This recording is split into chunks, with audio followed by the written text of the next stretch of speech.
విజయవాడను వణికించిన వరద ఉధృతి తగ్గుతున్న వేళ మళ్లీ వర్షం కురిసింది. గత రాత్రి నుంచి వర్షం కురుస్తుండటంతో ప్రజలు మళ్లీ ఆందోళన చెందుతున్నారు. ప్రకాశం బ్యారేజీకి తగ్గిన వరద తాకిడి పెరిగింది. ప్రస్తుతం 1.91 లక్షల క్యూసెక్ల వరద నీరుంది. బుడమేరు వరదకు నిలకడగా ఉండగా ఎగువ ప్రాంతాల నుంచి వరద వస్తే ఆందోళనకర పరిస్థితులు నెలకొనే అవకాశం ఉంది. బుడమేరు కాల్వ మరమ్మత్తు పనులు కొనసాగుతున్నాయి. ఇప్పటికే బుడమేరుకు పడిన గండిల్లో 2 చోట్ల పూడ్చివేత పనులు పూర్తయ్యాయి.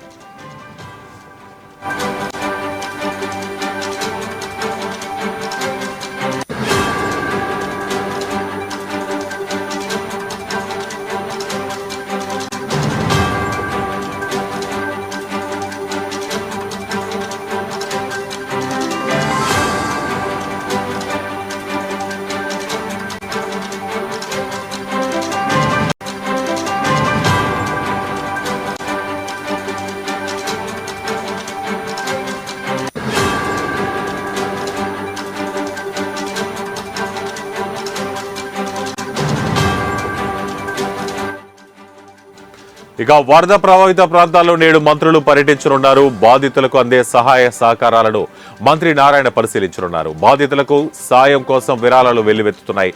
ఆంధ్రప్రదేశ్ నలుమూలల నుంచి దాతల ద్వారా విజయవాడకు ఆహారం అందజేస్తున్నారు. ఇందిరాగాంధీ స్టేడియం నుంచి వరద ప్రభావిత ప్రాంతాలకు ఆహారాన్ని అధికారులు తరలిస్తున్నారు.